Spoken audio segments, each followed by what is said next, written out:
Today's topic is how much should you be saving for retirement? Maybe you're just starting out in your career, just getting to where you got a little cash flow coming in, and you're deciding, what should I do with this money?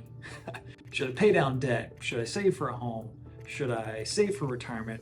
And you kind of have to make some tough decisions along those fronts. Just want to give you some general considerations as far as what is the norm, what is kind of what you should aspire to do in terms of retirement savings. So I got to tell you, it's tricky, right? Because everyone's situation is different, but there are some general kind of guideposts you can follow. Here's one: compounded interest. Maybe that's a term you've heard of. So this refers to the growth on growth. So there's a factor of saving and investing, which is the earlier the better. So some people kind of have this mindset when they start their career of like, I can only save $50 a month.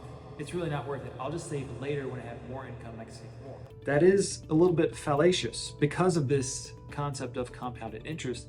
Actually, the earlier you begin saving has a greater impact on your overall outcome for retirement than necessarily the more you start saving at a later date. I just said a lot there. Basically, earlier the better.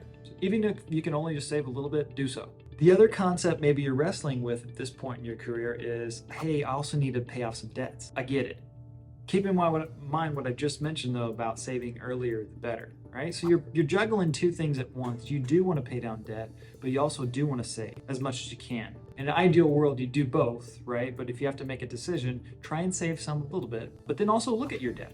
If your debt is of a very high interest rate, it probably tilts the scales a little bit in favor of paying down more of that debt. If it's of a relatively low interest rate, then it may make sense to pay less debt and save more. And kind of the rule of thumb there is the interest rate on that debt higher or lower than what you would expect to earn on your investments. Maybe that's a good point of comparison. If the interest rate is lower than what you expect to earn on your investments, probably makes sense to invest more. So how much? Look, table stakes for retirement saving is generally quoted as 10%. 10% of gross income each year into a savings vehicle of your choice. You can look at the different kinds and the different benefits, but saving 10% for retirement as early as possible is really going to put you on the right track for retirement. Again, don't gloss over this fact.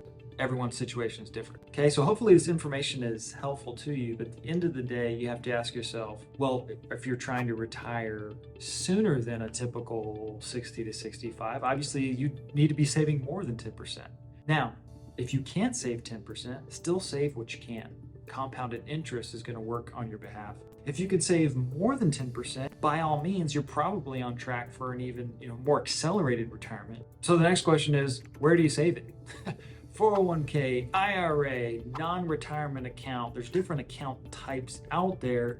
If you're trying to parse through all of that, check out our other video.